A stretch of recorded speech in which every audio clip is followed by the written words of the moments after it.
In March 2026, a report from the Convention on the Conservation of Migratory Species published one of the most alarming freshwater statistics ever compiled. Global migratory freshwater fish populations have collapsed by 81% since 1970. Not declined, not decreased, collapsed. 81%. And separately, more than 1/3 of all freshwater fish species currently face extinction. The creatures that Jeremy Wade spent 9 seasons of River Monsters tracking through the darkest rivers on Earth, the arapaima, the Mekong giant catfish, the Goliath tigerfish, the giant freshwater stingray, are vanishing at a speed that scientists now describe as catastrophic. And the man who arguably did more than anyone on television to make the world care about those creatures walked away from the most successful show of his career in 2017, told the network he was done, and for years allowed the world to believe a story that was not completely true. He said he had run out of monsters to catch. Animal Planet said it was a mutual creative decision, a natural conclusion to a perfect journey. And almost none of that was the real reason. Now at 69, with freshwater ecosystems deteriorating faster than any period in recorded history, and with the data to prove it finally impossible to ignore, Jeremy Wade has been telling the complete truth about what he witnessed during those 9 seasons, what he tried to get the network to change, and why he made an ethical decision to walk away from fame, income, and a platform that millions of people watched every week. What he has said is more shocking than any fish he ever caught. To understand the weight of what Wade eventually revealed, you need to understand who he actually is. Because the television version of Jeremy Wade, the steady, calm figure standing thigh-deep in muddy water with a fishing rod, represents only the final chapter of a story that started long before cameras ever followed him. Wade was born in Worcestershire, England in 1956 and studied zoology at the University of Bristol. In his 20s, he became fascinated by a question that the scientific establishment largely dismissed. Could freshwater fish actually be responsible for the attacks on humans that kept appearing in reports from remote river communities across South America, Africa, and Asia? The academic consensus pointed to sharks, to saltwater predators, to crocodiles. Freshwater fish, they said, were not the answer. Wade disagreed, and he spent his own money finding out. Before River Monsters was even a concept, before Animal Planet had approached him about anything, Wade was already traveling to the Amazon to investigate arapaima reports, to India to study the Gunch catfish after stories of a creature dragging swimmers to their deaths, to the Congo to look into Goliath tigerfish attacks on villagers. He did this for 20 years. He got malaria 5 times. He survived a plane crash in the rainforest. He broke his back in a remote Amazonian village with no medical facilities within reach. He was robbed at gunpoint in Uganda, stopped by soldiers at gunpoint in South America, and nearly drowned in fast-moving water more times than he kept count of. None of this was for television. All of it was for his own obsession with answering the question that nobody else was taking seriously. When Animal Planet approached him in 2008, Wade was 52 years old. The show that became River Monsters was not creating an adventurer. It was pointing cameras at a man who had been doing this work in anonymity for 2 decades and finally giving him the resources to do it at scale. That backstory is what made the show different from everything else on television at the time.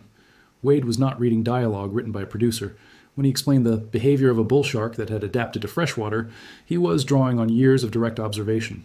When he demonstrated how a stingray barb penetrates flesh, he had felt that specific pain himself. When he sat with indigenous communities and explained the cultural significance of a specific creature to a specific river, he had spent months living alongside those communities, learning their languages and earning their trust before the cameras arrived. Audiences could feel the difference between that and a presenter who had been briefed before the shoot. River Monsters premiered in April 2009, and within weeks, it became Animal Planet's most-watched program.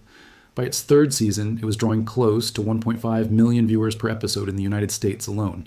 It aired in over 220 countries. It inspired a generation of young people towards zoology and conservation careers. It brought mainstream attention to freshwater ecosystems that had been almost entirely ignored by popular media. But Jeremy Wade had something that no other nature television host possessed. He was not visiting these locations once. He had been visiting many of the same rivers since the 1980s. He had decades of baseline memory about what those rivers looked like, how they functioned, what species they held, how abundant those species were. And over the course of filming River Monsters across 9 seasons, he was watching those rivers transform in front of him in ways that no episode format gave him adequate time to describe. In the Amazon, rivers he had fished during the 1990s were now clogged with illegal gold mining operations. The mercury used in artisanal gold mining was poisoning everything downstream: fish, sediment, the water itself, and the communities who drank from it. Wade would arrive to film an arapaima episode and find that local fishermen had not seen one in months. Now, the fish were technically still there somewhere in the system, but their numbers had fallen to levels that made them functionally unfindable. In Southeast Asia, The Mekong giant catfish, one of the largest freshwater fish on Earth, a species Wade had studied and tagged years before the show began, was disappearing from accessible stretches of the river. Dams built across the Mekong had blocked the migration routes these fish depend on to reach their spawning grounds. Overfishing had collapsed the remaining populations in stretches still accessible. The river itself was increasingly polluted. Wade was struggling to find even a single specimen in locations where these fish had once been reliably encountered. In India, the Gunch catfish populations that had made for some of River Monster's most gripping early episodes were declining, not because they had been caught out, but because the rivers themselves were changing chemistry. Sewage, industrial effluent, and agricultural runoff had transformed the water in ways that disrupted the food chains these large predators depended on from the bottom up. In Africa, rivers Wade had explored in the 1990s were running dry for months at a time as climate change altered regional rainfall patterns in ways that what had previously been seasonal variation was becoming semi-permanent drought. Species that had persisted in these river systems for millions of years were suddenly facing extinction within decades. Wade would arrive to film an episode about a creature that local folklore described as a permanent feature of a specific river, and local fishermen would tell him that nobody had seen one in years. Not in that stretch. Not in the tributaries. Not at all. This was not happening in one location. It was happening in river system after river system across multiple continents, and the pattern was accelerating with every season that passed. Around season 5, if you watch the archived episodes carefully, something in Wade's on-camera delivery begins to shift. It is subtle enough that most viewers registered it only as thoughtfulness or tiredness, but the observations he was making, the questions he was asking out loud to camera, were changing in character. In a season 5 episode filmed in India, he says that he is finding fish in places they had never previously been recorded, and then asks whether the fish were adapting to human activity or whether human activity had simply destroyed their ability to survive anywhere else.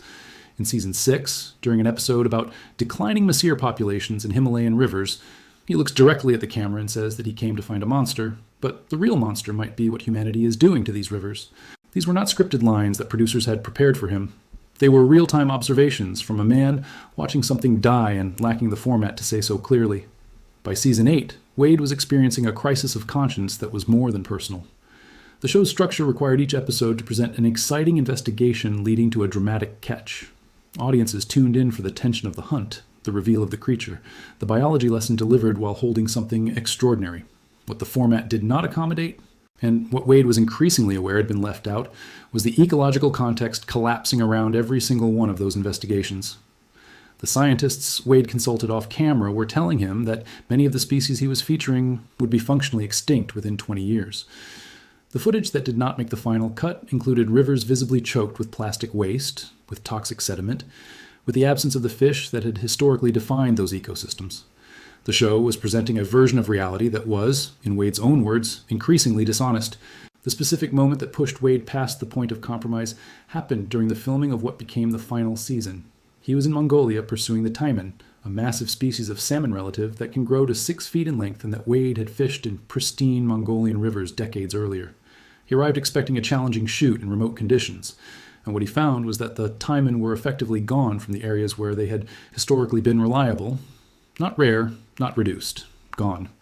Local guides took him to locations where multiple generations of fishermen had caught taimen consistently. Empty. They traveled to remote tributaries that required days of hiking to reach. Empty. They consulted with indigenous fishermen who had been working those specific rivers for 50 years.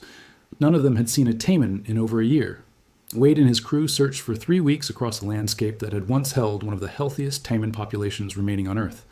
They finally located a single specimen. Underweight, lethargic, clearly not thriving. Wade caught it, examined it, took measurements, and released it. That fish became the centerpiece of the episode, presented in the context of an exciting remote search, but Wade knew exactly what he had actually filmed. He had just documented what was effectively the final remnant of a population that was functionally collapsing. He had made an episode that would air as an adventure when what it actually was a memorial. On the flight back from Mongolia, he told the production that he needed to have a serious conversation with the network. Not about adding a conservation segment at the end of episodes, not about brief mentions of threats to specific species. He wanted to fundamentally change what the show was doing. He wanted to revisit locations from earlier seasons and show honestly what had changed. He wanted to tell the truth about what he had been witnessing across 30 years of working in these river systems. Animal Planet's response acknowledged the importance of environmental issues and agreed that conservation messaging belonged in the show. But River Monsters was an entertainment program. Audiences tuned in for excitement, for impressive catches, for the thrill of the investigation.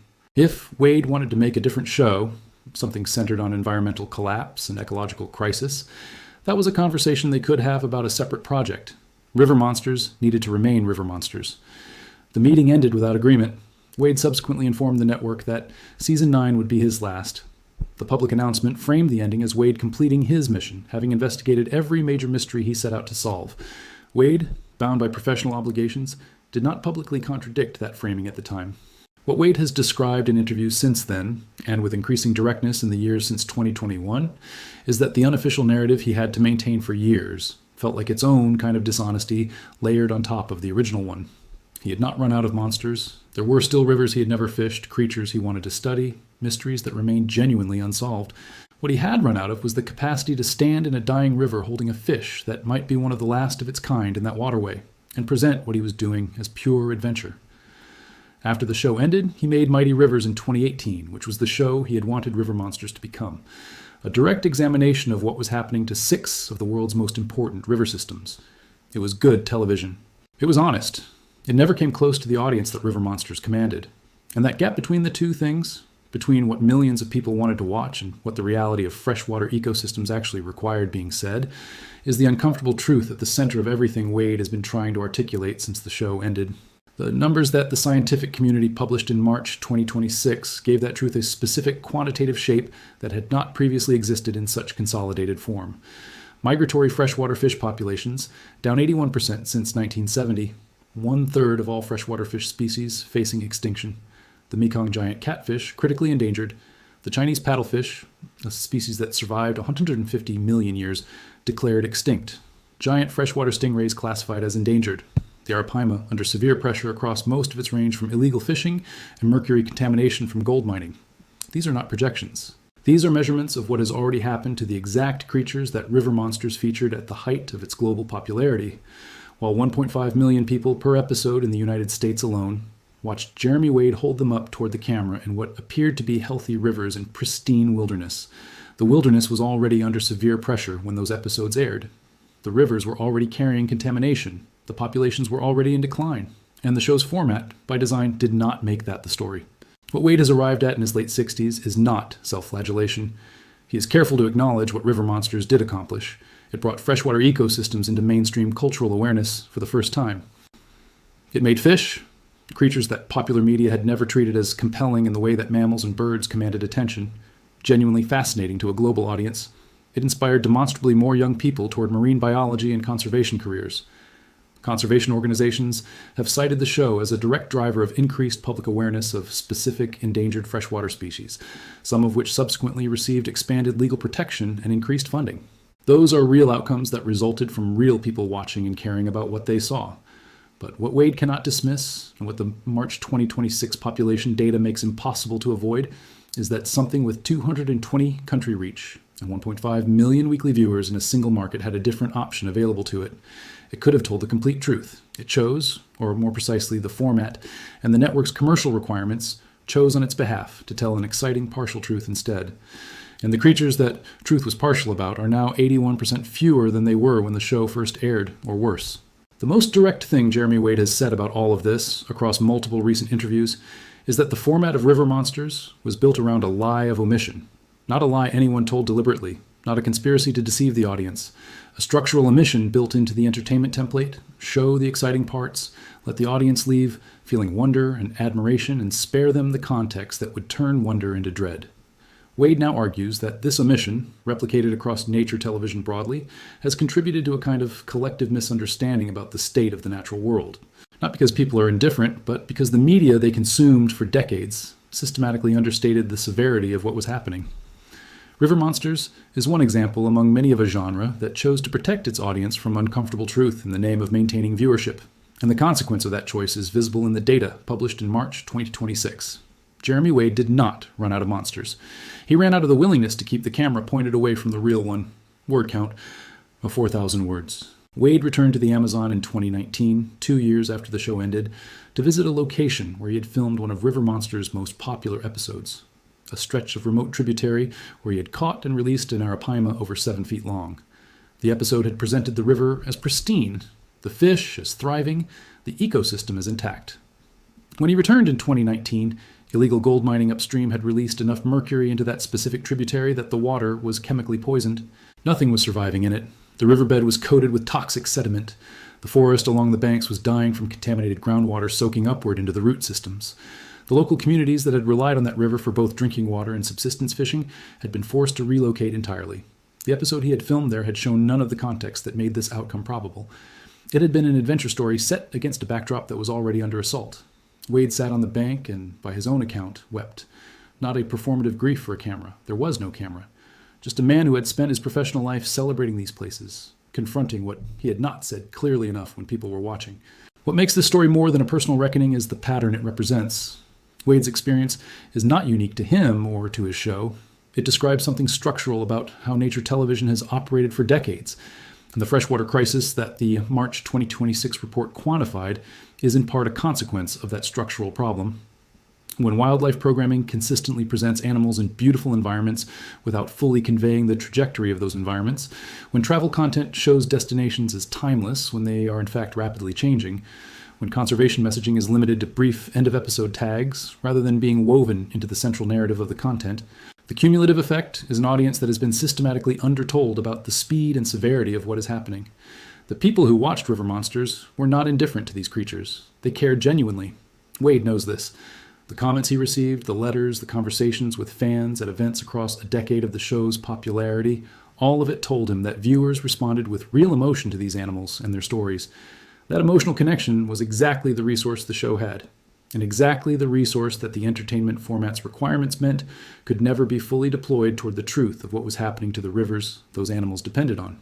Since River Monsters ended, Wade has become increasingly direct about what he thinks needs to change. In interviews from 2024 and into 2026, he has described his post-show work less as a continuation of his fishing career and more as a form of witness testimony. He uses that specific phrase. He says he was in the right places at the right time to see things that most people will never see, and that his responsibility now is to describe what he saw completely, without the constraints of a format that required entertainment value as the primary filter on truth. Mighty Rivers, the 6-episode series he made for Animal Planet in 2018, was his first attempt at that. It examined the Amazon, the Ganges, the Yangtze, the Mississippi, the Danube, and the Zambezi, not as settings for fishing adventures, but as ecosystems under severe human pressure. The series was honest and carefully made. It never reached the audience River Monsters commanded. Wade has accepted this as a fact about how audiences are constituted, rather than a failure of the content. The same people who found River Monsters thrilling did not find Mighty Rivers equally compelling, and the difference was not Wade's engagement or the quality of the filmmaking. The difference was that Mighty Rivers required viewers to sit with discomfort rather than resolve it through the satisfying structure of the hunt and the catch. The freshwater statistics published in March 2026 are the scientific backdrop against which everything Wade has said about why the show ended should now be read. An 81% collapse in migratory freshwater fish populations since 1970. 1/3 of all freshwater fish species facing extinction. These numbers describe the precise category of creatures that River Monsters made famous to a global audience between 2009 and 2017. The taimen that Wade spent 3 weeks finding a single specimen of in Mongolia is now classified as vulnerable with populations in severe decline across its Central Asian range.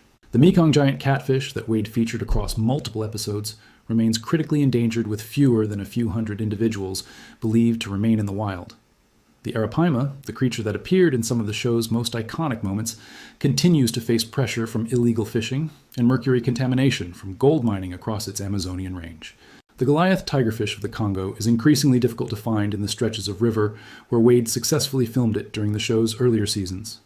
The giant freshwater stingray of Southeast Asia, which Wade managed to catch on camera in Thailand, is classified as endangered with populations severely reduced by habitat loss and targeted fishing. Every creature that River Monsters made famous is now in more trouble than it was when the show first made it famous. And the show, by Wade's own account, did not tell its audience that this was coming. Jeremy Wade is 69.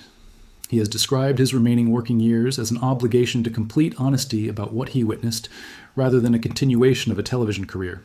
He has said in recent interviews that the format constraints he accepted for 9 seasons feel, in retrospect, like a debt to the audience that he is now trying to repay.